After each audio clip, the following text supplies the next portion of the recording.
C'est qu'en 2019, quand je suis allée à Rabat, il y avait une personne qui m'attendait justement, Marine Camara, pour le Mali. Tu vois, comme toutes les personnes qui attendent à l'aéroport. J'imagine un peu. Et moi, je suis là, je vais vers la personne, elle me regarde, elle me fait « mais t'es qui en fait ?» Et je suis je suis Marine. Il me fait « depuis quand les Maliens sont blancs, tu vois ?»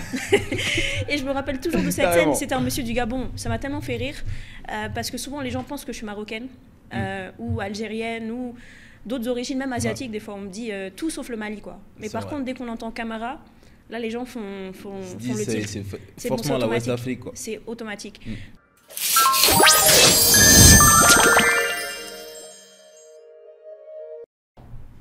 Salut à tous, Captain Mali, encore pour vous. Alors, la famille, aujourd'hui, on est avec, on va dire, une invitée d'urgence ou une invitée surprise. On est avec Marine Fatou Camara, qui nous a représenté aux Jeux Olympiques, sur qui j'ai lu pas mal avant qu'elle vienne. Donc, tu as fait tes recherches, quoi. Un peu. J'ai fait mes devoirs. Du coup, elle va nous parler d'elle, elle va nous parler de son séjour ici, de son parcours. Et avant d'aller plus loin, je salue et je remercie nos partenaires, CMM Ciment et Matériaux du Mali. Voilà, il n'y a pas mieux comme présentation, ils sont là. Et la moto des hommes, la moto des femmes classe, des hommes classe, Pulsar 150, pour être classe pour le boulot, pour le street, pour soulever, même pour mettre la moto en I. N'hésitez pas, Pulsar de Bajaj, ils sont à Hippodrome, contactez, les numéros seront affichés. Alors, bonjour Marine. Bonjour Captain. Comment tu vas? Super, et toi? Vas-y, j'aimerais que tu te présentes plus amplement. Je ne vais pas spoiler les gens. Ok, donc je vais faire la présentation que je dis à tout le monde. C'est comme ça qu'on me connaît maintenant. Donc moi, c'est Marine Fatoumata Colette Camara, première femme malienne qualifiée aux Jeux Olympiques, porte-drapeau du Mali aux Jeux Olympiques de Paris 2024. Si, on a tous vu. Et d'ailleurs, pour la petite histoire, moi, j'ai ajouté Makoussi parce qu'elle t'avait posté en profil pendant toute la période des Jeux Olympiques et je pensais que c'était toi. Ok, c'était Makoussi, ok. T'as vu? Je comprends. Et je l'ai invitée, j'ai découvert que c'est aussi une grande championne. Exactement. Qui a beaucoup de titres à son actif. Exactement. Et beaucoup de vécu de compétition. C'est ça, une femme investie avec son mari aussi qui essaie de faire beaucoup de choses pour le Mali. Donc, ils sont tous passés dans le podcast. J'ai vu ça. Ouais. T'as vu ça. J'ai pas écouté les podcasts, mais j'ai vu sur les vignettes quoi. Que donc tu nous as pas trouvé suffisamment intéressant pour nous. Non, c'est même pas ça. Comme tu as dit, on est venu dans l'urgence. C'est vrai. Voilà quoi. J'ai vu que tu as commencé la boxe depuis déjà 14 ans. C'est ça. Et c'est comme si tu avais passé la moitié de ta vie à boxer en fait, si on peut dire. Exactement. Tu peux nous expliquer un peu tes débuts, tout ça? Bien sûr. Donc là, je sais pas si ça se voit, j'ai 30 ans du coup. Depuis cette semaine en plus. Donc ça m'a permis de célébrer mon anniversaire ici à Bamako. Waouh. Et du coup, j'ai commencé à 14 ans dans ma ville. Donc moi, j'ai grandi en France, dans la diaspora malienne, à Villeneuve-le-Roi, au Boxing Club Villeneuve-Ablon, avec mon ancien entraîneur. C'était une rencontre par hasard. En fait, de base, je voulais être catcheuse, quoi. Ah ouais? J'étais fan de catch. T'étais fan de qui dans le catch? Non, t'étais pas Rey Mysterio. Moi, j'étais un grand fan de Rey Mysterio aussi. Donc, j'étais fan de catch et je me disais, c'est ce que je veux faire de ma vie, je veux être dans le show et tout, même si j'étais assez timide. Et en fait, il s'est trouvé que dans le journal de ma ville, ils ont dit, il y a un club de lutte couvre. Et lutte et catch, je me suis dit, c'est la même chose, ok. Et finalement, le jour où je vais au Forum des Sports, c'était à la place du stand de catch, c'était pas un stand de catch, c'était un stand de boxe. Ouais. Et donc, par défaut, je me suis dit, ok, en attendant que ça arrive, je vais faire ça, quoi. Donc, c'est vraiment du pur hasard. Et finalement, j'ai essayé une fois, deux fois, et j'ai commencé à vraiment aimer, quoi. Tu as accroché? J'ai accroché direct. Et après, j'ai oublié le catch, carrément. J'ai dit, ça, c'est fini. Maintenant, je veux être boxeuse, quoi. Attends, sur le catch, comment était ta réaction quand tu as, je pense, quelques années plus tard, quand tu as découvert que le catch était scénarisé? Franchement, j'avoue, au début, j'ai voulu faire la personne qui le savait déjà, mais t'inquiète, je le savais et tout. Tu vois, parce que c'était un peu... Enfin, je voulais pas assumer, quoi. Ouais. Mais c'est vrai que ça m'a fait un petit pincement au cœur. Un petit pincement au cœur. Et c'est là où je me suis dit, ok, bon, c'est pas mal. Au moins, c'est moins dangereux que ce qu'on croit, quoi. Ouais, je vois. Alors, Marine, en fait, à première vue, quand on voit les réseaux sociaux et tout ça, on ne peut pas se dire que tu es malienne. Tu peux nous expliquer un peu tes origines?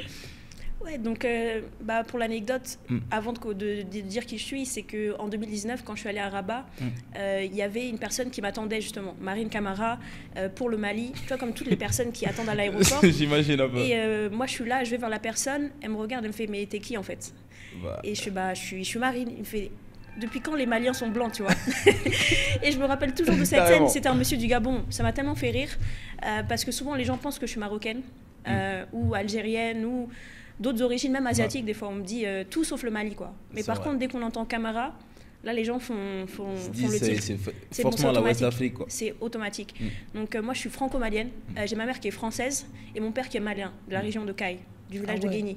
T'as déjà été là-bas? Malheureusement, c'est la seule chose que j'ai pas faite. Je suis toujours venue à Bamako et j'ai jamais eu le temps d'aller à Caille, quoi. Et ça va se régler. C'est pas ta première fois? Non, c'est la deuxième fois que je vais au Mali. La deuxième fois. La première fois, c'était en 2022, sur invitation du ministre des Sports de l'époque, Moussa Attaher, et surtout Habib Sissoko. Et la deuxième fois, c'est maintenant, et c'est encore une fois grâce à Habib Sissoko, quoi, qui m'a invité. D'accord, ça on va y venir, tu vas nous expliquer un peu plus tard. Ça. Alors, quand tu étais jeune, tu avais cet âge. Normalement, les filles, elles rêvent de princesse, de château, de tout ça, de prince charmant. Comment tu expliques le fait que tu as des grands frères? Comment tu expliques le fait que tu sois accroché au sport de combat, tout ça? Alors, dans ma famille, il n'y a que des filles. Il n'y a pas de garçons. On est 3 filles, du côté de ma mère et tout. Je suis l'aînée. Donc, je pense que j'ai toujours... Mais j'ai été élevée, en fait, à la campagne, dans le Limousin. Et je pense qu'on m'a toujours laissé un peu livrer, pas à moi-même, mais tu vois, quand tu explores la ferme et tout. Donc j'ai toujours eu ce tempérament en fait, d'exploration et d'être aventurière. Ça a toujours été quelque chose comme ça. Et jamais été limitée un peu, tu vois, dans le fait, parce que tu es une fille, tu dois faire ça aussi. On m'a toujours un peu laissé être autonome. Donc j'ai eu la chance de pouvoir explorer ça.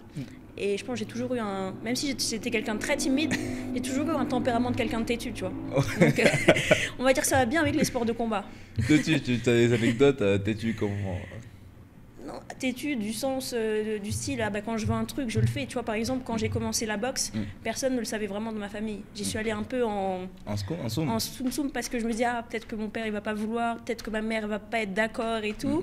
Donc j'ai un peu commencé comme ça, tu vois, en y allant, en disant oui, je vais juste dehors et tout, parce que c'était à 5 minutes de chez moi. Donc ça me permettait ok, je sors. Et je dis que je vais juste courir, etc. Et finalement, j'allais à la boxe. Mais après, ma famille a finalement été d'accord. Donc ça s'est plutôt bien passé. Ils n'ont jamais mal réagi? Ils ont quand même mal réagi à partir du moment où les choix de la boxe influençaient les choix de l'école. Parce que la priorité, ça restait quand même de bien travailler à l'école, de réussir et tout. Et j'ai eu la chance de faire de bonnes études. Donc quand j'ai dit à mon père que je veux faire de la boxe, on va dire qu'il n'a pas accepté tout de suite, quoi. Tu as étudié quoi? J'ai étudié la finance. La finance et l'ingénierie financière. Oh, super. Donc ça n'a rien à voir, tu vois, c'est pas du tout... Deux mondes complètement opposés. C'est des mondes différents. Tu es censé être en costume tout le temps. Exactement. Mais je me suis rendu compte que c'était pas nécessairement pour moi, quoi. Parce que j'ai eu la chance d'aller aux États-Unis, de travailler un peu là-bas et tout. Et la mentalité, je me suis dit, attends, je peux pas passer ma vie à juste penser à l'argent ou à juste faire de l'argent. Pourquoi, en fait? Il y a des choses plus grandes. Et voilà, et c'est à ce moment-là, en fait, et c'est cette expérience-là à New York, en finance, qui m'a fait me dire, ok, finalement, ça, c'est pas pour moi. Je veux tenter l'aventure boxe à 100%. Et si ça marche pas, tant pis, mais au moins, j'aurais suivi mon truc et je me serais fait mon propre avis, tu vois. Donc c'est pour ça que je suis têtue. Tu vois, c'est quand je veux tester un truc, il faut que je le teste. Et après seulement, je vais dire, ok, c'est bon ou c'est pas bon. Super. Alors jusque-là, qu'est-ce que tu en penses? Jusque-là, ma carrière de boxe, tu veux dire? Je pense qu'elle est plutôt pas mal quand même. Ah ouais, quand je suis rentré... Elle est plutôt pas mal, hein. J'ai vu ton site qui est en ton nom. MarineFatouCamara.com. Ok, donc tu es la première personne à l'avoir trouvé. Parce qu'il n'est pas encore officiellement sorti. Ah ouais? C'est ça. Oh donc c'est une avant-première. Avant-première et gros spoiler pour vous. Le site, moi je l'ai vu. J'ai vu quand même qu'il n'y avait pas beaucoup de matière par rapport à tout ce que tu as fait. Il y a des titres, mais ils ne sont pas rentrés en profondeur pour un peu expliquer le cadre de tel ou tel championnat. J'ai vu que sur 5 compétitions, tu as 2 médailles d'or et 3 médailles d'argent. C'est ça, sur la saison en cours, ouais, exactement. La saison en cours, actuellement? C'est que la saison actuelle. Sinon, j'ai peut-être fait une vingtaine de tournois plusieurs titres, etc. Et c'est vrai qu'au Mali, on ne connaît pas trop. Mon palmarès, en fait, on me connaît plus sur la seule femme malienne qui boxe, quoi. C'est un peu ma carte de visite, ma carte d'entrée, mais je pense que ça va un peu plus loin. Comme tu l'as dit, j'ai eu la chance de voyager un peu partout dans le monde grâce à la boxe, de boxer sur 3 championnats du monde, plusieurs championnats d'Afrique, de faire des grandes compétitions, de gagner des titres en Europe, un peu partout, de m'entraîner aux États-Unis, de m'entraîner en Roumanie, de m'entraîner au Portugal, parce que ces 2 dernières années, je vivais à Lisbonne, du coup, pour un centre d'entraînement. Donc voilà, j'avoue, il y a plus de choses, mais c'est difficile des fois de le mettre sur écrit. Je dois préciser que c'est pas toi qui as amené le ciment de Portugal, hein. Il faut qu'on le précise. Et j'avoue que ça, c'est leur cœur de métier, ça. Exactement. Super. Moi, je m'attendais pas à tout ça, vachement, c'est... Et il y a Fosséline qui disait qu'il allait se parer. Je pense qu'il serait Attention. Attention, mais j'aimerais bien en vrai. Je pense que quand j'aurai plus de temps, c'est un de mes objectifs. De venir plus au Mali, de rencontrer les clubs. Parce que là, c'est vrai que j'ai pas trop le temps. Je connais plus le coach Sogodogo.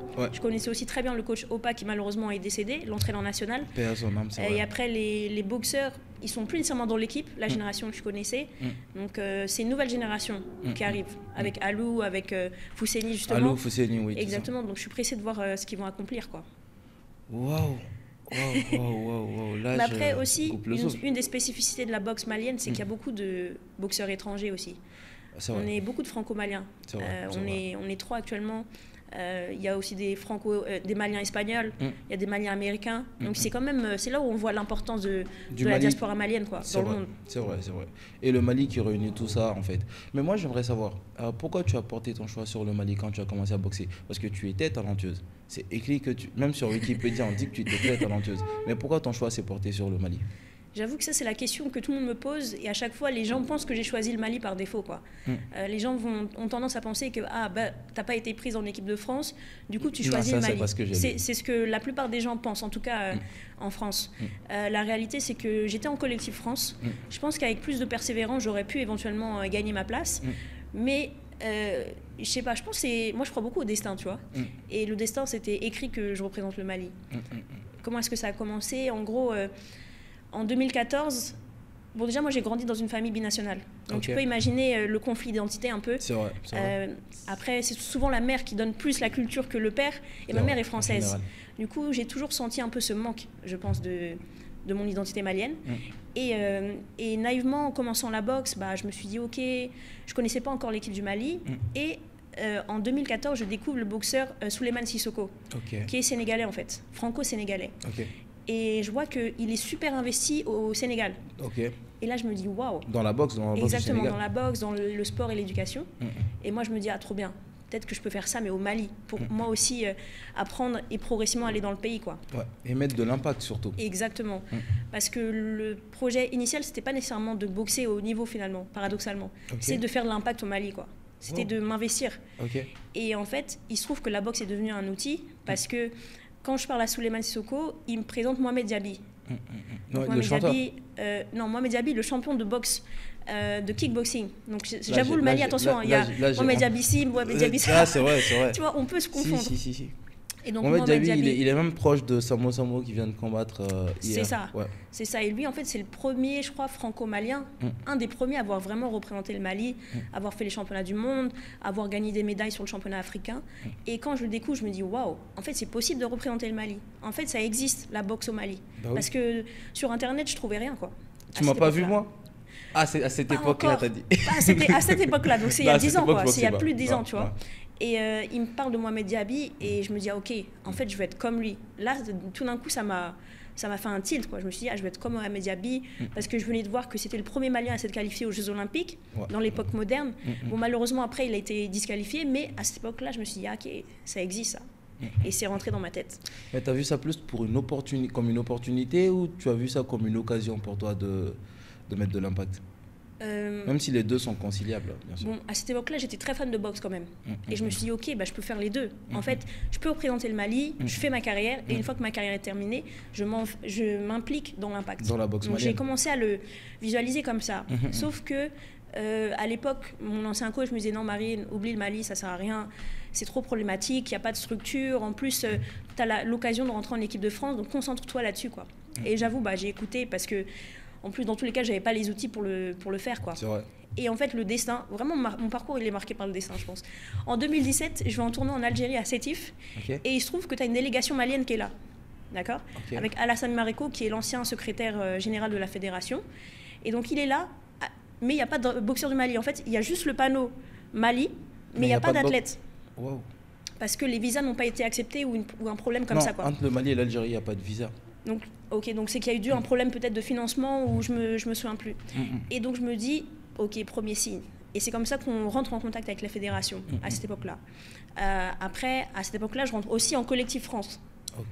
Donc l'ancien coach dit non, pour l'instant attends encore un peu, c'est pas le moment et tout. Donc je prends mon mal en patience, je fais ok, il n'y a pas de souci. Mais dans ma tête, je suis toujours c'est toujours le Mali, tu vas boxer. C'est ça. Et en fait, ce qui se passe, c'est qu'en 2018-2019, donc là, je suis beaucoup plus appelée en équipe de France, je fais des sorties un peu avec eux. Mais comment dire, je le sens pas, quoi. C'est-à-dire, c'est pas une critique que je fais. Je me sens pas à ma place, en fait. C'est même pas une critique de, tu vois.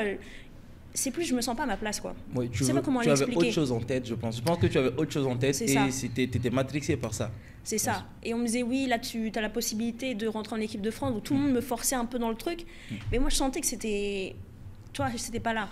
Et en fait, il se passe un événement qui fait que j'en arrive à un peu, pas poser un ultimatum, mais à dire à mon ancien coach, écoute, c'est soit je continue ma carrière, je réussis ma carrière pro et je gagne bien ma vie, etc. Soit je rentre en équipe de Mali. Parce que je me voyais pas poursuivre, en fait, en équipe de France. Et il se trouve que ça, c'est l'électrochoc. Et c'est comme ça que je rentre en équipe du Mali. Et à ce moment-là, on m'appelle, on me dit, Marine, c'était à 4 semaines des Jeux africains de Rabat de 2019. On me dit, Marine, tu as les Jeux olympiques de l'Afrique. Est-ce que tu veux venir, quoi? Donc, et c'est comme ça que ça commence, quoi. Mais les deux ne sont pas conciliables, le fait de faire une carrière pro et de boxer pour un pays.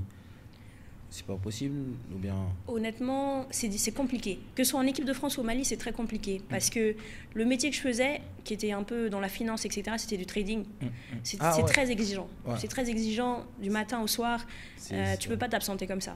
En fait, c'est un métier de haut niveau, quoi. Je sais. Et à côté, tu as le sport de haut niveau. Du coup, la balance faisait qu'il fallait faire un choix. Il fallait faire un choix. Et c'est comme ça, du coup, que j'en arrive à passer ma certification de coach sportif.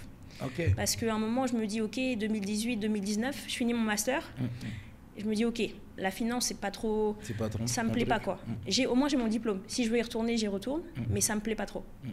À côté, il faut quand même que je gagne ma vie. Qu'est-ce que je peux faire? Et là, tu as commencé le coaching.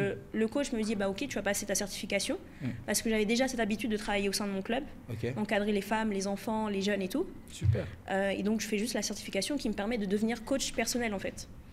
Coach personnel de boxe, de fitness. Boxe ou même préparation physique, mais appliquée à la boxe. Super. Donc on peut faire les pas de danse tout à l'heure. Avec plaisir, honnêtement avec plaisir.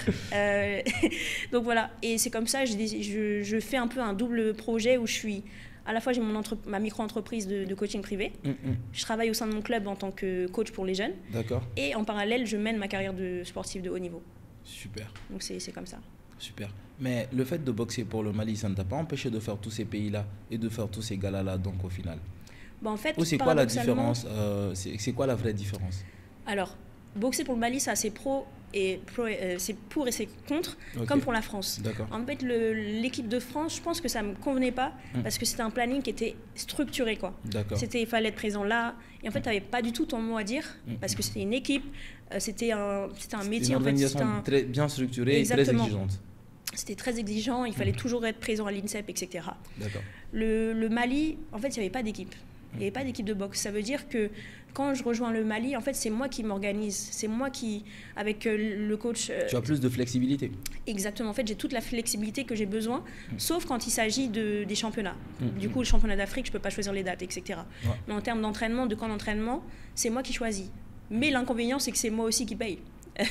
Du coup, c'est moi qui dois, en grande partie, financer. Mais ça se passe en équipe de France ou en équipe du Mali ou ça se passe dans tous les cas? Alors, en équipe de France, non, du coup, tout est pris en charge. Parce que c'est une fédération qui a beaucoup plus d'adhérents. Attention, il ne faut pas se mentir. Hein, la France, ils ont quand même cette culture de la pratique de la boxe. Ils ont eu plusieurs champions olympiques, plusieurs médaillés. Donc, ils sont déjà dans cette optique de performance. Parce qu'au niveau national, ils ont une grande présence sur tout le territoire. Au Mali, je pense que tu peux en parler mieux que moi, il y a des clubs, mais le championnat n'est pas assez structuré pour faire émerger des talents qui vont ensuite être pris en charge, quoi. Effectivement, effectivement.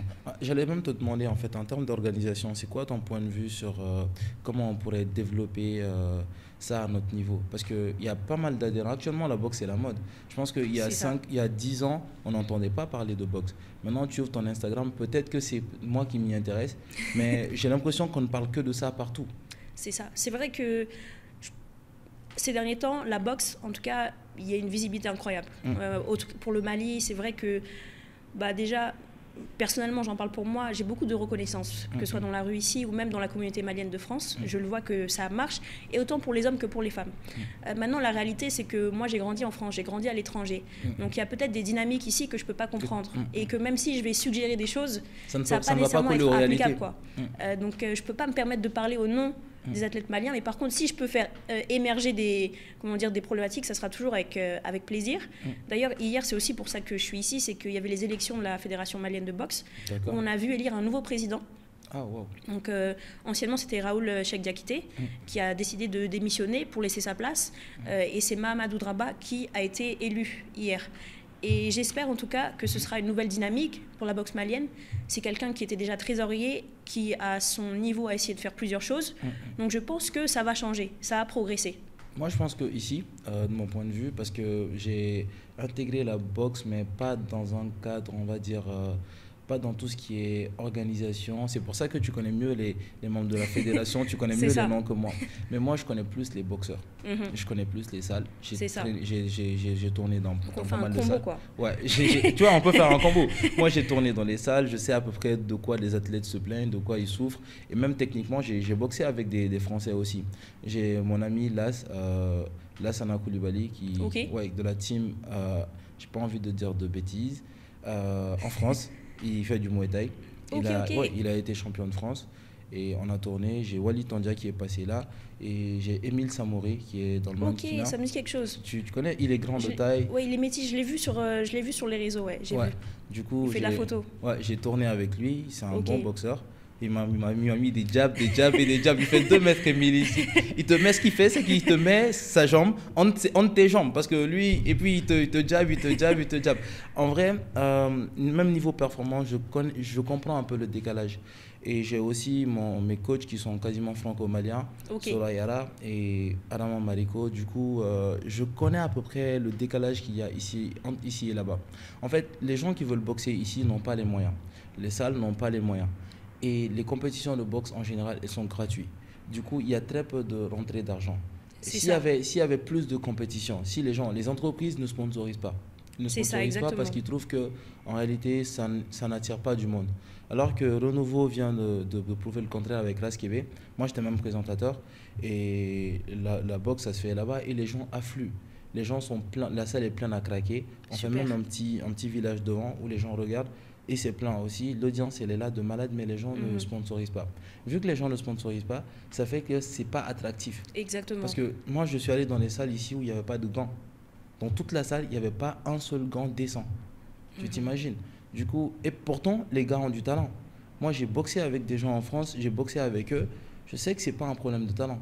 Les gars, ils ont du cœur. Pas du tout. Ils ont du cœur, mais il manque un peu d'encadrement. Tu vois, par exemple, au niveau des arbitres, ça va pas du tout, ça on va pas se mentir, je critique devant eux. C'est partout, c'est ici au Mali comme à l'étranger dans tous les cas, mais c'est vrai qu'ici il y a peut-être plus de ici il y a des choses un peu bizarres, on va pas critiquer qui que ce soit spécifiquement, mais il y a des choses à revoir dans la compréhension même de la boxe. Et voilà, je pense que ce qu'il faut ici, c'est que les entreprises, s'ils nous regardent ici, qu'ils essaient de se pencher là, pas dans le sens de donner sous forme de dons, mais il y a une visibilité actuellement sur la boxe. Donc cette visibilité-là, ils peuvent en profiter. Ça permet d'organiser plus de compétitions. Et les compétitions, ça fait payer les athlètes plus. Tu t'imagines qu'avant le gala de Renouveau, les gars ne touchaient pas 50 000 par match. Et 50 000 francs, c'est moins de 100 euros. C'est ça. Tu vois. Et là, ils sont à 100 000, 50 000 pour le gagnant. On a même un gala de 1 million.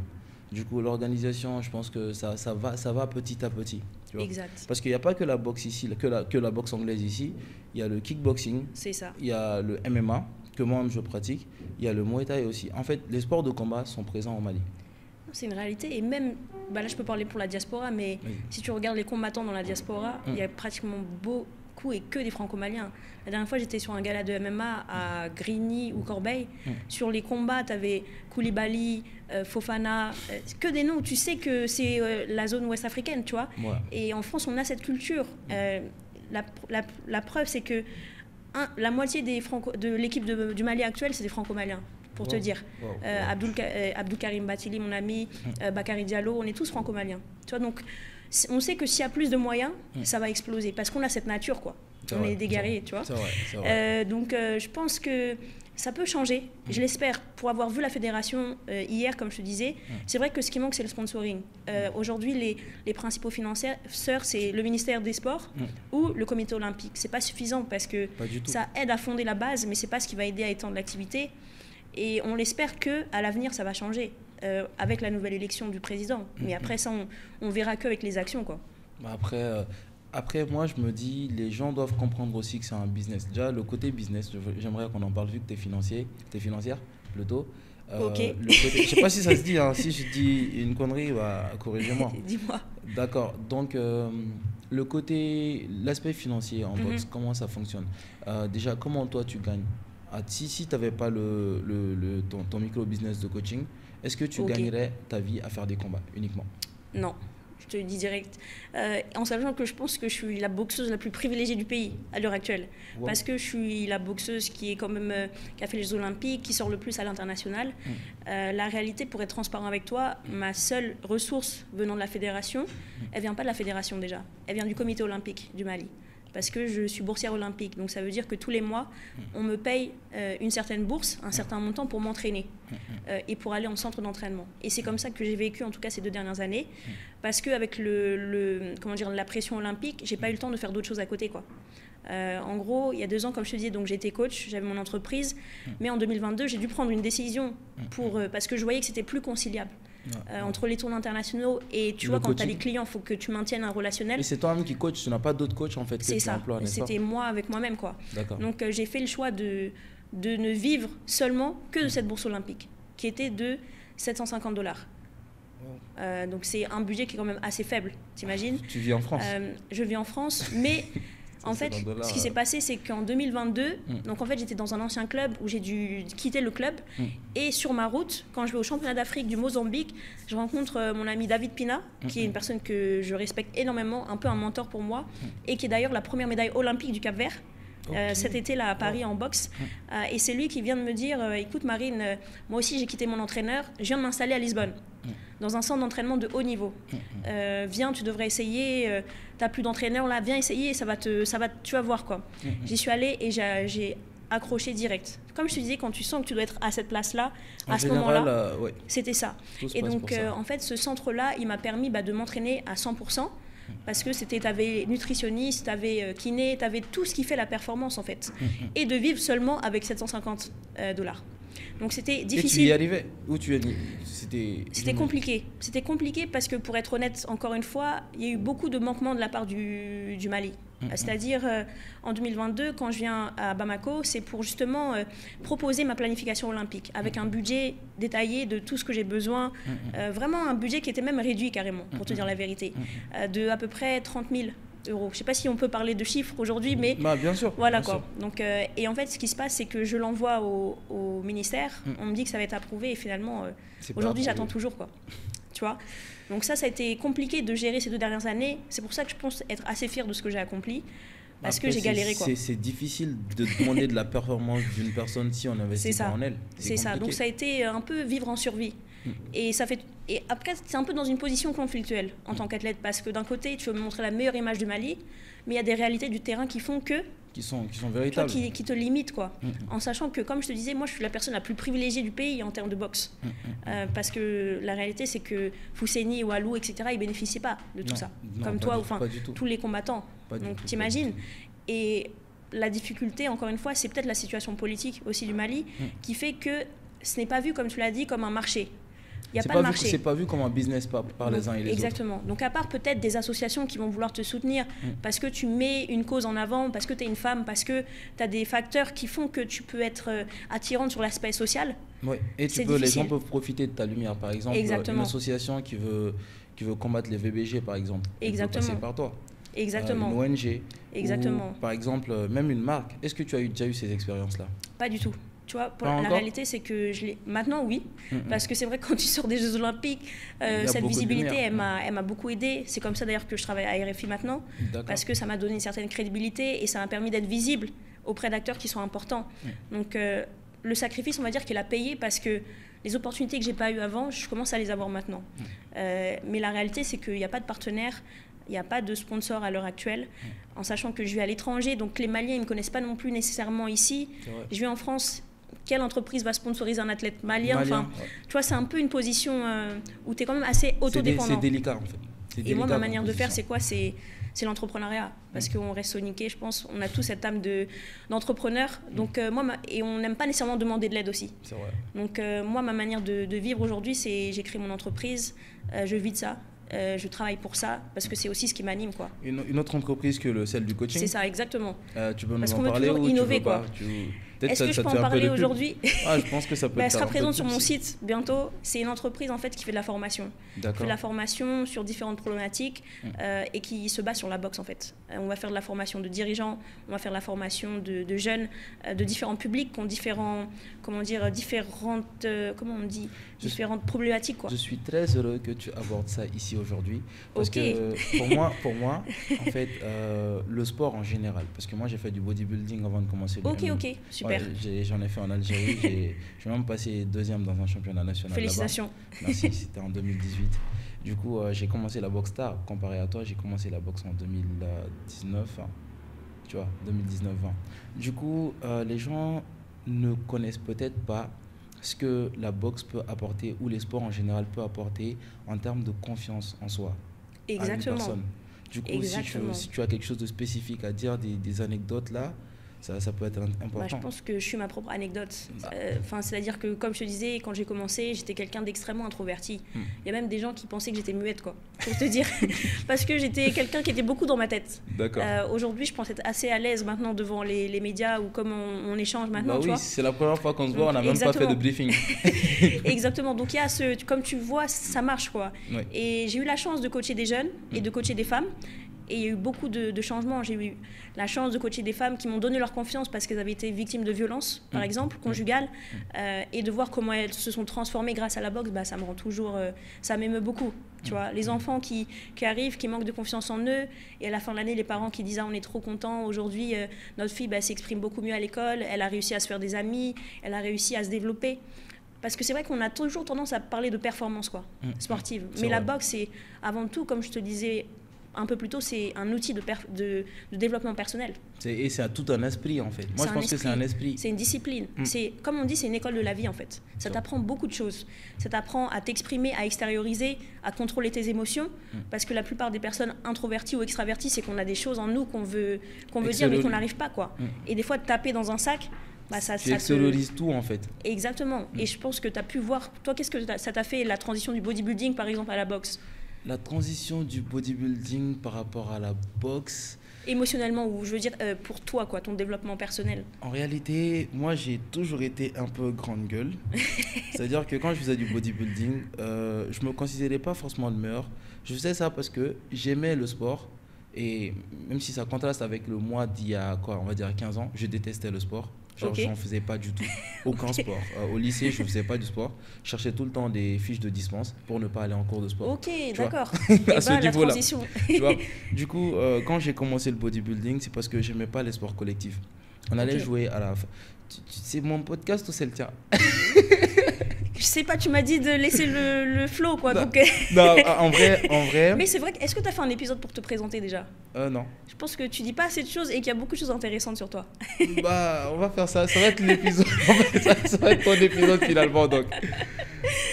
Du coup, j'aimais pas on jouait au foot le soir tout le temps. J'aimais pas parce que je trouve qu'il y avait un mauvais esprit. Ok. Moi, je ne suis pas le type de sportif qui... Je vais jouer au foot, je vais m'énerver, je vais me calmer un peu. Quand je joue au foot, je joue au foot. Tu vois, je ne suis pas dans les bagarres, tout le temps les disputes, tout ça. Je ne suis pas dedans. Du coup, je me suis dit, ok, je vais faire un sport où je peux m'exprimer à 100%, où mes performances dépendent de moi. Ok, je Du comprends. coup, je voulais toujours pousser plus. Et j'ai vu que j'étais pas mal doué pour ça. Et Super. par accident, un jour, un gars est venu, il m'a dit, toi, corps, Shabbat, c'est compétition, tu veux faire? J'ai dit, oui, bien sûr. Il me dit, ok, la compétition, c'est dans 2 semaines. Et dans 2 semaines, je ne savais pas du tout comment faire. Je suis allé sur YouTube, comment se préparer, tout ça. Je me suis entraîné. Et le pire, c'est que je n'avais même pas le numéro du gars. Je ne savais même pas comment le contacter. Je me suis entraîné dans le vide comme ça. Et un jour, une semaine encore avant la compétition, il est revenu. Il dit, ouais, je te cherchais partout, je m'étais entraîné pour toi et tout. Et il m'a amené à la compétition. Et je passe deuxième. Avec vraiment au hasard comme ça. Et quand je revenais au Mali, une fois pendant ma prépa, il y a un champion d'Afrique de Sanda qui est passé dans notre salle. Il y avait un sac de frappe là-bas. Il faisait du sac. Moi, j'ai mis les gants. J'ai un peu tapé dedans. Il y a mon coach, le seul coach de bodybuilding que j'ai jamais réellement eu, Halib. Il me dit, Steve, en fait, tu perds ton temps, tu es fait pour ça. Je dis, mais comment ça? Il m'a dit ça, il m'a dit, tu perds ton temps, tu es fait pour ça. J'ai dit, comment ça? C'est la première fois que je mets les gants. Il dit, te casse pas la tête, va faire ça. Super. Je ne l'ai pas écouté. Je ne l'ai absolument pas écouté, j'ai laissé ça comme ça. En venant au Mali, un jour, j'ai vu un pote à moi qui s'appelle Cop, il est coach Black Metal. Black Metal, Ousmane? Ouais, Ousmane. Ok. Ousmane, je l'ai vu dans la salle, il y avait le coach qui entraînait, un autre coach Proto qui s'entraînait. J'ai dit, mais moi, je le bats, lui. Tu vois, j'ai dit, mais lui, je suis plus fort que lui déjà, maintenant, tu vois. Il me dit, ok, viens à la salle, on verra tout ça. Je suis venu à la salle, on a commencé à s'entraîner, j'ai vu qu'en fait, je le battais pas du tout. Tu vois. Je le battais pas du tout. Et Ousmane m'a présenté comme je boxais en Algérie, tu comprends? Ok. Du coup, les gens me prenaient déjà pour un boxeur. Ok. Et vu que quand je commence un truc, en fait, je m'investis beaucoup, je fais beaucoup mes devoirs, tu vois. J'apprends très lentement. J'ai pas une bonne intelligence physique. Du coup, j'apprends lentement. Du coup, quand on fait une technique, je la répète tout le temps. Et mon esprit est dessus. Tout le temps. Au moins, c'est ancré, quoi. T'as vu? Du coup, les gens avaient l'impression que j'apprenais plus vite, alors que moi, je considère que je n'apprends pas plus vite. Peut-être dans d'autres disciplines, mais dans la boxe, je ne pense pas apprendre plus vite que qui que ce soit. Du coup, c'est parti de là. On a continué MMA, kickboxing. C'était un peu dans le hasard. J'allais tout le temps à la salle, donc la discipline qu'il y avait, je faisais. Et je me suis retrouvé dans un combat tout à fait par hasard. Avec Billy, préparé un mois. Tout s'est fait en un mois. En un mois, j'organisais le combat. Je trouvais les sponsors. Je faisais les sorties médiatiques. Wow. Je m'entraînais et j'étais le main event. Ok, purée. Ça, c'est un challenge, ça. Ça, c'est une expérience de vie. Pour te dire que ça, pour moi, la transition, je ne me suis pas vraiment posé de questions sur comment je suis, est-ce que ça peut améliorer ceci, cela. Je pense que j'ai toujours été... Si je fais un truc, je me dis je dois être le meilleur dedans. Tu vois, donc, mais si je suis à mon niveau dans la salle, je me dis dans cette salle, je dois être le meilleur. Okay, si je rencontre un autre niveau, je dis ok, je dois être meilleur que ça. Tu vois, et si je rencontre un autre niveau encore, je progresse pas comme ça. Okay, du super. coup, la transition, elle était comme ça. Juste naturelle, quoi. Elle s'est faite de manière fluide. Et voilà. Bah, j'ai gagné pour la première fois parce que mon premier combat de kickboxing, je l'ai perdu. Ok, c'est ce que tu disais. Ouais. Le combat de MMA, j'ai gagné.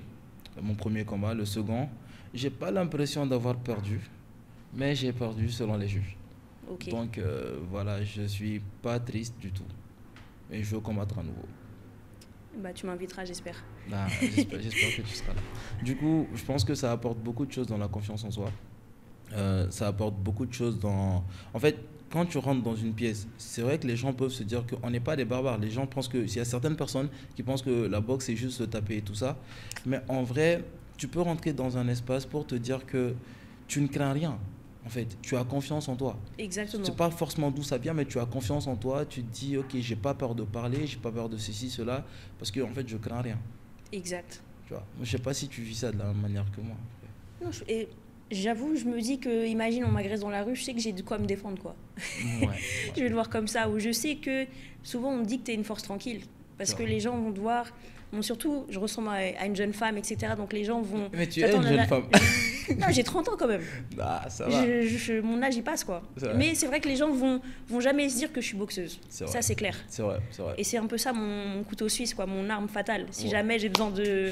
Ça au va moins, vite. c'est que, voilà. T'as déjà eu des cas comme ça où tu as eu une altercation dehors avec des gens? Alors, depuis que je fais de la boxe, pas du tout. Avant, oui. Ah ouais? Bizarrement. Mais jamais de ma faute. Pour défendre les autres, quoi, plutôt. Ah ouais? Après, non, pas du tout. En vrai... Mais tu nous racontes un peu qu'est-ce qui s'est passé? Non, c'est plus les batailles de jeunes, tu vois, d'enfants, où t'as un grand qui veut taper un petit, et du coup tu dis mais qu'est-ce que tu fais, et tu te mets entre les deux, et finalement bah, tu te fais taper, et du coup tu dis ok j'arrête. Alors que moi, au contraire, je provoquais tout le temps les gens. Ok. C'est comme ça que j'ai eu le nez. Bon, c'est une leçon quoi. Ouais, j'ai pas arrêté après. C'est gentil. Moi, je n'étais pas provoqué pour me bagarrer avec toi, mais les gens le prenaient mal et ils profitaient pour me taper parce que j'étais beaucoup plus petit au lycée que tout le monde, tu vois. Ok. Donc, c'était un peu ça. Non, mais c'est important. C'est important alors. C'est justifié, on va dire. T'as vu. Du coup, c'est quoi ton style de boxe? Comment tu définirais ton style de boxe? Mon style de boxe. Ok. Ça s'apparenterait à qui est connu et tout? Qu'est-ce qui définit un peu ton style? Wow. Alors là, j'avoue, j'ai jamais pensé à ça. Ah ouais? J'avoue, j'ai jamais pensé je boxe. J'ai des boxeurs que j'aime regarder, mais je pense pas boxer comme eux. Alexander Usyk. Pour moi, c'est le meilleur. Terence Crawford. Je pense que c'est le meilleur. Usyk, c'est le meilleur actuellement. C'est ça. De notre le temps. Il n'y a pas photo, tu vois. Ouais. Après, ouais, Terence Crawford. Chez les femmes, j'aime bien Amanda Serrano. D'accord. Donc je regarde un peu tout, tu vois. En boxe amateur, j'aime beaucoup la boxe amateur, j'aime beaucoup l'école de boxe ouzbek, kazakh, etc. Oh, okay. Ça, c'est ce que je regarde le plus. Mais mon style de boxe, je dirais que c'est le style portugais. Hein. Ah ouais? Donc un peu le coup d'œil, les bras relâchés, etc. Le maintien de la distance. J'ai des longs segments, donc je suis assez grande pour ma catégorie. Donc ça veut dire que je dois souvent boxer un peu en reculant ou en tout cas en longue distance, quoi. Je suis gauchère aussi, donc j'ai une garde inversée, donc ça me donne quelques avantages. Oh, t'es en southpaw? Exactement, je suis southpaw. Maintenant, là, j'essaie de travailler de nouvelles choses pour passer aussi orthodoxe, pour avoir un peu, tu vois, Donc, on essaie toujours de s'améliorer. Mais ouais, je pense coup d'œil, relâchement, ou au contraire, des fois un peu plus rude, solide, ça dépend. Du coup, tes matchs, tu les gagnes plus par points ou tu as déjà mis des KO? La plupart de mes combats, je les ai gagnés au point. C'est vrai que dans la boxe féminine, c'est difficile. De faire même dans la boxe amateur tout court, hein, parce que les gants sont gros pour protéger nos mains. C'est plus la recherche de la touche que la recherche du KO. Maintenant, avec la nouvelle évolution de la boxe, on a amené à aller vers un format plus pro. Donc je pense que ça va commencer à venir pour la rendre plus divertissante, quoi. Mais ça s'est jamais passé? T'as jamais mis de KO en entraînement? Si, j'ai déjà mis des KO. Fait saigner le nez. En fait, ce qu'on me dit, c'est que j'ai souvent une frappe. En fait, je frappe quand même pour une femme. Tu verras quand tu prendras des coups dans la tête. Mais on me dit souvent que je frappe. Donc c'est vrai qu'à l'entraînement, j'arrive souvent à blesser un peu les gens et tout. À mettre des arrêts au foie, etc. Ça m'est déjà arrivé plusieurs fois. Mais qu'est-ce que tu ressens quand le match s'arrête avant l'échéance? Qu'est-ce que tu ressens? Avant de monter sur le ring? Non, pendant le match, si tu finis avant la limite, qu'est-ce que tu ressens? Ou sur un coup, il y a arrêt et tout. Est-ce que c'est différent de quand tu gagnes au point pour toi? J'avoue, paradoxalement, je vais dire un truc, peut-être je devrais pas le dire, mais des fois, j'ai peur pour la personne, tu vois. Je m'inquiète peut-être plus pour la personne que pour moi parce que c'est traumatisant. C'est traumatisant, tu vois. Après, sur le moment, je suis contente parce que c'est l'effort qui paye. Et c'est une victoire sans discuter, quoi. Là, je sais qu'on va pas voler le match, c'est moi qui ai gagné. Donc, j'aime ce côté-là. Et je sais que j'en suis capable. Et par rapport à la victoire au point, la victoire au point, tant que je gagne, moi, ça me va. Hein. Moi, je veux juste gagner. Tu vois, je suis quand même compétitrice. J'aime gagner. J'aime pas perdre. Donc, c'est le minimum pour être boxeur. C'est le minimum. C'est ça. Et ta première fois sur le ring? Ma première fois sur le ring? Est-ce que tu t'en rappelles, tiens? Franchement, je m'en rappelle. Hein. C'était il y a peut-être 14 ans, un truc comme ça. Ça me marque parce que ça m'a traumatisée.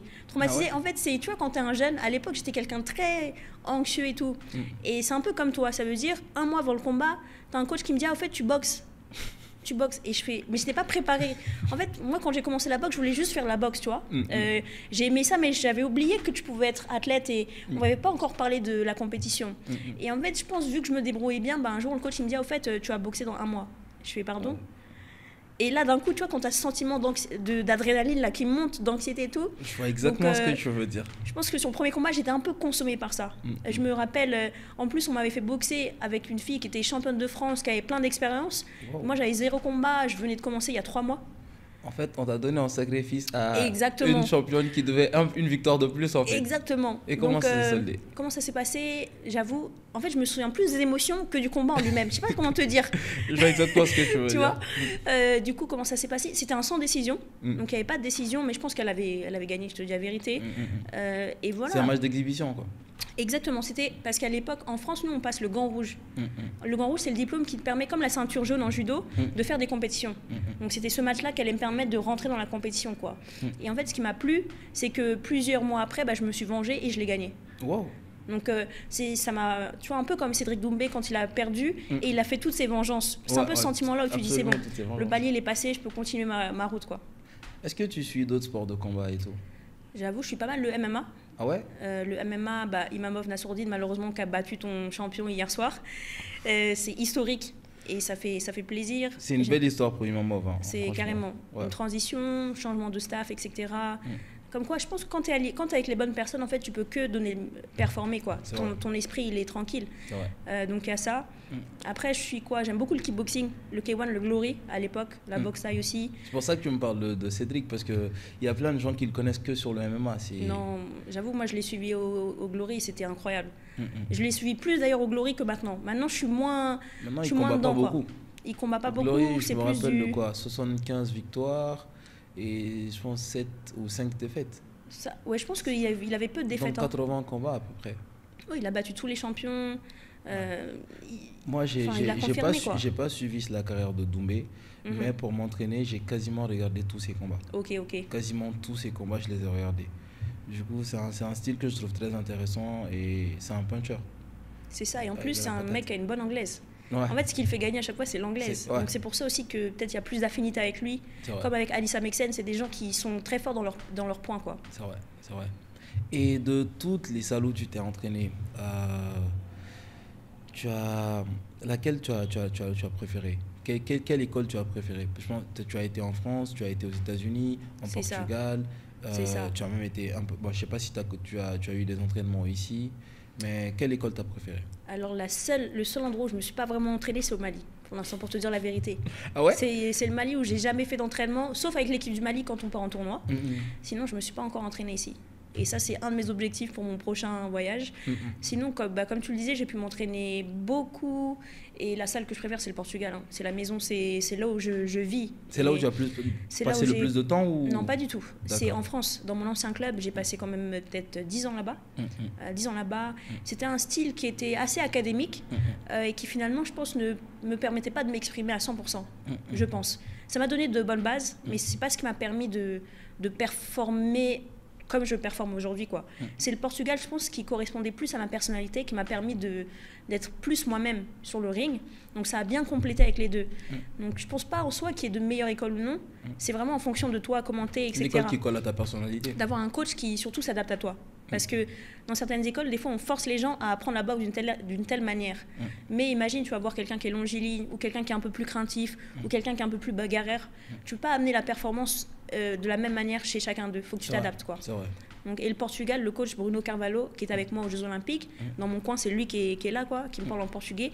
C'est lui qui a su, je pense, m'aider à passer un cap pour qu'aujourd'hui, je puisse performer comme je l'ai fait sur ce cycle olympique-là, quoi. Est-ce que tu as suivi un peu le gala qui se passe actuellement à Renouveau et tout? Tu n'as pas vu? Là où il y a Fousséline qui a participé, il a fait de belles performances. Alou, que j'ai découvert aussi pendant ce gala, très bon. Et voilà, tout le reste, est-ce que tu as un peu vu? Malheureusement, non. En fait, je suis de loin, via les réseaux, je vois qu'il y a des rings, etc., mais j'ai jamais pu suivre en direct. Non, j'aimerais beaucoup y aller. Et boxer là-bas, pourquoi pas. En vrai, comme je t'ai dit, j'ai jamais boxé au Mali. Hein. Et c'est un peu bizarre, quoi, quand tu présentes le Mali, de jamais avoir boxé au Mali. Non, mais tu devrais. En vrai, maintenant, parlons un peu plus de ce qui est un peu hors de la boxe. Les conférences, j'ai lu que tu étais conférencière, que ça t'arrive de faire des conférences en université, aux plus jeunes, tout ça. Et comment ça se passe? Comment tu as commencé ça? En gros, je pense que c'est mon parcours qui parle beaucoup aux gens. Comme je te disais, moi, je suis binationale. J'ai grandi à Villeneuve-le-Roi, qui est quand même un quartier populaire, avec beaucoup de difficultés sur place. Donc j'ai grandi dans une cité, comme on dit, en France. J'ai fait des grandes études à Paris. Donc j'ai ce mélange, en fait, culturel qui fait que je peux être un exemple pour les autres. Et c'est pour ça qu'on m'appelle. En plus, j'ai un peu brisé les challenges en devenant, comme je disais, la première femme malienne. Donc j'ai un parcours qui parle, quoi. C'est atypique. Exactement, très atypique, que ce soit au Mali ou en France. On va dire, unique. Exactement. Et c'est souvent pour ça qu'on m'appelle, pour montrer aux jeunes que ils ont la capacité de définir leur propre route. Et c'est une cause qui me tient beaucoup à cœur, l'égalité des chances, dans laquelle je m'investis énormément. Après, on m'appelle aussi pour les femmes, souvent pour montrer d'autres manières de faire.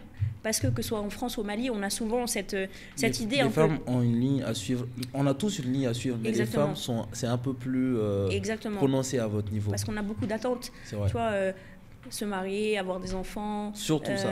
C'est surtout ça. Et ça vous cadre dans quelque chose qui vous permet de ne pas vous exprimer comme vous voulez tout le temps. Exactement. Et en soi, je ne pense pas que le fait d'être mère, c'est un problème. Ce qui compte, c'est d'avoir le bon partenaire qui te permet en fait de mener à bien aussi tes projets. Et c'est peut-être cette dynamique-là qui ne fonctionne pas ou qui fonctionne pas tout le temps. Ce qu'on peut comprendre, parce que par exemple en France, tu dois travailler, tu as des factures à payer, donc il y a une réalité de la vie qui fait qu'on a des responsabilités. Mais je pense que c'est important, même pour les femmes autant que pour les hommes, d'accomplir des choses, quoi. C'est vrai. Et toi, tu es mariée? Moi, est-ce que je suis mariée? Ça, c'est la question qu'on me pose, ça. J'avoue, non, je ne suis pas mariée. D'accord. C'est vrai que ma priorité, c'est le sport. Je bouge beaucoup, je voyage beaucoup. Je suis comme un homme, en fait. Je suis un peu le garçon que mon père n'a pas, quoi. Est-ce que tu penses que c'est à cause de la boxe Non, je pense que c'est mon tempérament aussi qui est comme ça. C'est pas que je veux pas me marier, j'ai cette volonté d'avoir une famille, etc. C'est très important pour moi. Mais j'ai aussi cette volonté de ne pas me mentir à moi-même et de pouvoir accomplir. Il y a des choses que je sens que je dois accomplir, quoi. Et il te faut une personne qui comprend ça. Exactement. C'est important d'avoir...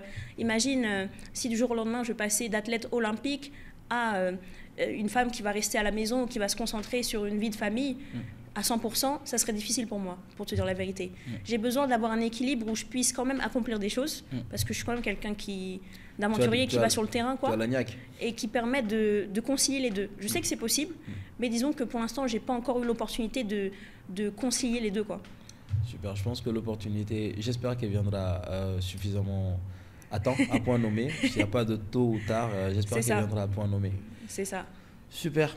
Alors, moi, j'ai tellement de choses. Si j'avais plus de temps, je t'aurais demandé... Si tu avais plus de temps, je t'aurais demandé individuellement sur chacune de tes compétitions. Mais bon, je sais qu'il y en a quand même beaucoup. Mais c'est laquelle qui t'a le plus marqué? Celle qui m'a le plus marqué, je pense que c'est celle avec le Mali en 2019. Parce que c'est elle qui a en fait officialisé mon entrée dans l'équipe du Mali et qui m'a permis en fait... d'être là où j'en suis aujourd'hui. Ouais, c'est celle-là, hein, je pense. Et aussi, je dirais les Jeux Olympiques, parce que c'était le meilleur des deux mondes. J'étais en France, donc tu avais toute ma famille française, tu avais toute la diaspora malienne qui était là. C'est la première fois que mon père venait de me voir boxer en réel. La première fois que toute ma famille était là, mes deux sœurs, mes parents, dans le public. Ça met beaucoup de pression. Hein. Ah, c'était... franchement, honnêtement, c'était dur à encaisser, pour te dire la vérité. C'était un moment incroyable. Tu vois, tu voyais la reine. J'avais plein d'amis qui étaient là. Tu avais toute la boxe française aussi qui était là.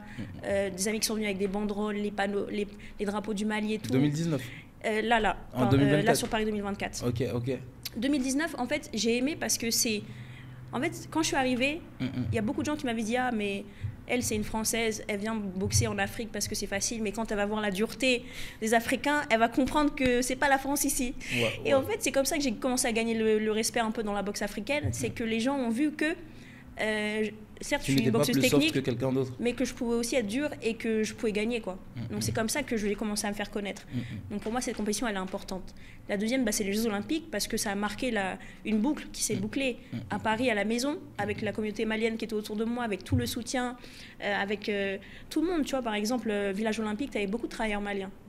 Donc je pense que le Mali, c'est un des pays les plus soutenus parce qu'on n'était que 6 athlètes en sport individuel, mais tout le monde nous connaissait parce que tu avais les cuisiniers, les gens de la sécurité, en fait, qui étaient maliens. Du coup, quand ils nous voyaient, ils étaient toujours fiers et contents. Et ça, c'était une victoire, tu vois.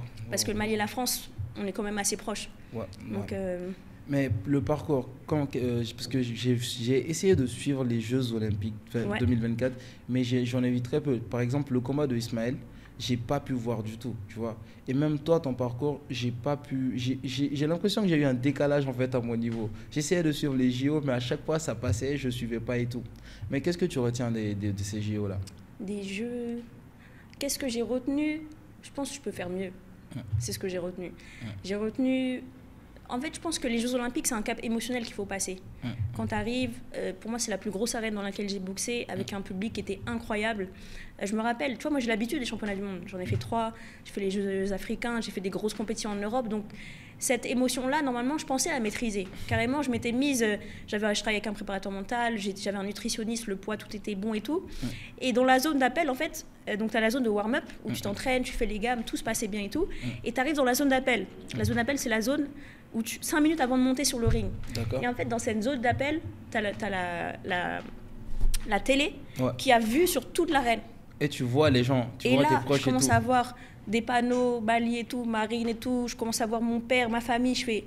Là, je dis pas que ça m'a sorti du combat, mais j'avoue que ça m'a fait un... Là, j'ai eu les frissons, tu vois. Et donc, j'ai boxé. Je pense que ça m'a un peu affectée. C'est pas une excuse, mais je pense que honnêtement, ça m'a affectée de me dire, waouh, après toutes ces années, purée. Ça met beaucoup plus d'enjeux d'un coup, en fait. Ouais, c'est ça, en fait. Je me suis dit, j'ai réussi, j'ai fait les Jeux. Tu vois. Et déjà, faire les Jeux, c'était difficile d'aller jusque-là. Parce que beaucoup de challenges. Un an avant les Jeux, je me déboîtais l'épaule, j'ai dû faire une opération. Donc, en fait, tout a été... Pour moi, d'être au jeu, en fait, c'était la victoire, quoi. D'être au jeu juste. Est-ce que tu penses que c'est ce qui t'a limité, en fait, pour aller chercher, décrocher une médaille? Je pense que ça m'a affecté. Le manque de... Il y a quand même des problèmes d'organisation au sein du Mali, de la fédération, etc., qui ont pu affecter. Il y a eu des problèmes de moyens, de financement, qui ont fait que la préparation n'a pas été à 100%. Il y a aussi le fait que j'ai appris que j'allais au jeu un mois et demi avant les Jeux. C'était un peu trop court. Donc, il y a eu tous ces éléments-là. Bon, après, c'est pas une excuse, hein. Il faut quand même rester prêt et être prêt le moment venu. Mais c'est pour ça que je te dis, je pense que maintenant que j'ai passé ce cap émotionnel-là, si jamais je me qualifie pour Los Angeles 2028, je sais que ce sera mieux. Et je sais que je suis capable de faire mieux, quoi. On prie tous pour toi. Je suis sûr que tous ceux qui vont nous regarder seront pour toi aussi. C'est ça. À côté de ça, tu nous as pas dit qu'est-ce que tu es venu faire au Mali cette fois-ci? Ok, j'avoue. Donc là, je suis arrivée le 31 janvier dans la nuit parce qu'en fait, j'étais invitée par le Comité national olympique et son président Habib Sissoko pour recevoir le prix de meilleur... C'est lui qui t'avait invité encore en 2019, Exactement. tu m'avais dit. Exactement. Non, pour 2022. Pour recevoir le prix de meilleur sportif de l'année. Super. Et me récompenser un peu de toute la saison, etc., de tout ce qui s'est passé. Donc c'était un événement qui a eu lieu, une soirée où il y avait toutes les personnalités du mouvement sportif malien, quoi. Il faut qu'on applaudisse. Moussa, il faut qu'on Merci. applaudisse. Il faut qu'on applaudisse. Donc c'était fort. C'était fort parce que c'est une reconnaissance, quoi, mine de rien. Ça donne une visibilité. Au Mali, j'ai eu, comme je te l'ai dit, je ne suis pas venue souvent, donc ça me permet aussi de mettre un visage sur mon nom, parce que les gens vont me connaître de loin, mais ils vont pas nécessairement voir qui je suis, quoi. Qui tu es, c'est vrai. Tu vois. Donc c'était un peu ça, et après du coup j'en profite aussi pour un peu tout voir quand on express, quoi. C'est vrai que c'est quand même short, hein. Aujourd'hui on est le 2, on est en train d'enregistrer le 2. Du coup qu'est-ce que tu as vu pendant ce très très court séjour? 31-2, ça fait un jour en fait. C'est ça, 31. Donc, comme je te dis, le 31, je suis restée dans ma famille. Ma famille, parce que c'est aussi ma famille, quoi. Donc, je suis allée voir ma famille, les enfants et tout, mes cousins, etc. Le soir, je suis allée à la cérémonie. Le lendemain, je me suis réveillée. Attends, même moi, j'ai des trous de mémoire des fois. J'ai été au festival. J'étais au festival d'Ogon. J'ai été invitée au festival d'Ogon. Oh, super. Ça, c'était au Gobania. C'était incroyable, par Aruna Kone, qui est chargé de communication à l'ambassade de France. Super. Et à la coopération française. Donc, ça m'a permis de voir un côté du Mali que tu ne vois pas forcément quand tu es pas au Mali. C'est ça, en fait. Parce qu'en France, la culture elle est plutôt soninké. C'est plutôt ça, la diaspora que je connais. Où c'est les stars comme Sidiki Diabaté, enfin, tu vois, les artistes un peu plus modernes. Mais de connaître cette part du Mali qui a fait la grandeur du Mali et qui le fait toujours, c'est magnifique. C'était très, très intense. Après, qu'est-ce que j'ai fait ? Je sais que j'ai fait autre chose, mais là, j'ai un trou de mémoire, pour te dire la vérité. Donc, je pense que j'ai pas assez dormi, là. Je pense que... Non, mais vous voyez la famille. Marine nous fait l'honneur d'être avec nous, malgré son planning qui est très, très serré, 31, et tu pars dans 2 jours. C'est ça, exactement. Donc, vous voyez, tu n'as pas du tout le temps de t'asseoir, de faire quoi que ce soit. Mais tu m'as dit que tu étais à 15 minutes d'ici. Tu connais le nom du quartier ? Là, je suis à l'hôtel de l'Amitié. Ah, d'accord. Ah ouais, ça c'est tout proche. Ça C'est tout va. proche. C'est juste à côté, c'est 15 minutes, ouais. Bon, Super. après, je connais un peu le quartier de Nyarela, là, qui est à côté, parce que j'ai mon amie Aïcha Fit, la salle de Si, fitness, là. 100% femme. Hein. Exactement. Mm. Donc ça, je connais. Mm. Sinon, en vrai, les quartiers de Bamako, j'avoue que je connais pas trop. Je connais Général. Ma famille, elle est à Badalabougou, par exemple. Yamokoro Korani aussi, mon oncle est là-bas. Donc c'est un peu éparpillé, quoi. Ouais, c'est vrai. Badalabougou, c'est là où je m'entraînais et c'est là où il y avait notre salle avant qu'on déménage à Lassie. Ok. Est-ce que tu as un planning de choses que tu aimerais visiter, dont tu entends parler et tout?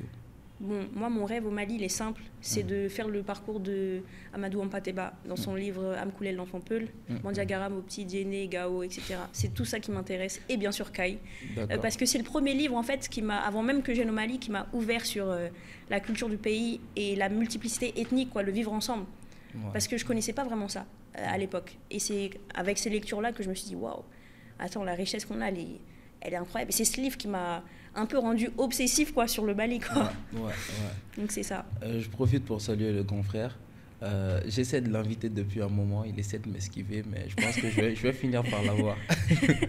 Je vais finir par l'avoir, rien que pour le livre, parce que tu n'es pas le premier à en avoir parlé. J'ai reçu Debeto, qui est artiste rappeur, l'un de mes rappeurs préférés d'ailleurs, qui s'inspirait aussi dans un passage d'un flow qu'il a fait, qui s'inspirait de ce livre-là. Okay. Du coup, rien que pour ce livre, je pense que tu devrais passer dans le podcast.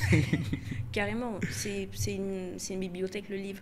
Et en fait, la chance que j'ai eue, justement... Oh, le jeu de mots, c'est une bibliothèque, le livre. C'est ça. Non, c'est vrai, à lui tout seul, en fait. Les chapitres, c'est comme si tu avais plusieurs ouvrages. Et la phrase de Amadou Hampâté-Bâ, un vieillard qui meurt, c'est comme une bibliothèque qui brûle, quoi. Donc il y a ça. Et en fait, la connexion que je peux faire, c'est qu'hier, voilà, je me rappelle, c'est que j'étais aux élections de la Fédération malienne de boxe. Ouais. Et ça m'a permis de rencontrer tous les présidents de ligue, Gao, Kai, Sikasso, Koulikoro, etc. Et en fait, tout le monde m'a invité. Donc peut-être que prochainement au Mali, je vais pouvoir faire un road trip des différentes ligues de boxe. Okay. Ça, c'est un de mes objectifs. Ouais. Est-ce que vous avez pu soulever des problématiques, vous avez pu soulever certaines questions essentielles au développement de la boxe malienne ou de ta carrière? Donc là, c'est vrai que c'était plus une réunion pour les élections. Donc il y avait quand même un emploi du temps à respecter. Il n'y a pas eu nécessairement de discussion. Je pense que ça va venir après. Mais non, il n'y a pas eu... Après, maintenant, c'est à moi de m'adresser personnellement au président. C'est à moi de rencontrer les hauts dignitaires, etc. pour vraiment faire avancer les choses, en espérant que ça change, parce qu'on ne peut pas continuer comme ça. Moi, je suis quand même impressionné par toute la responsabilité que tu prends, on va dire, à bras le corps. Parce que certaines personnes, même athlètes, ils auront tout cet aspect performance et tout, mais tout cet aspect gestion, organisation, les gens ne l'ont pas forcément. Et ça fait des fois beaucoup de choses ici. Non, c'est vrai que je pense en tant qu'athlète malien, individuel, hors du foot, je vais dire ça comme ça, il faut être entrepreneur. Tu peux pas attendre qu'on te donne les choses parce que ça va pas venir. Ça va pas venir tout seul. C'est ça. Il faut que tu aies cet esprit qui veuille réussir. Moi, je sais qu'il y a peu de personnes qui font ce que je fais, avec toute humilité, parce que c'est beaucoup de sacrifices, c'est beaucoup de tension mentale, c'est beaucoup de déception, mais c'est aussi beaucoup d'émotions fortes, positives. Donc, ça m'a appris beaucoup. Et comme tu l'as dit, je prends cette responsabilité parce que je sais qu'aujourd'hui, j'ai eu la chance de redonner un peu du souffle à la boxe malienne en me qualifiant aux Jeux Olympiques. Effectivement. Donc je sais que ça va redonner, ça va s'améliorer. Cette lumière-là, elle va se propager sur tous les boxeurs et sur la boxe malienne, automatiquement. Parce que la boxe est devenue du coup officiellement une fédération olympique au Mali, parce qu'il n'y avait pas eu d'athlète depuis 1988 qui était allé aux Jeux. Et c'était que des hommes, tu vois. Donc je sais que ça va changer, ça va donner une visibilité parce que c'est une des plus petites fédérations, on ne va pas se mentir. Et je pense que c'est une des meilleures organisations qu'on a en plus au niveau des fédérations.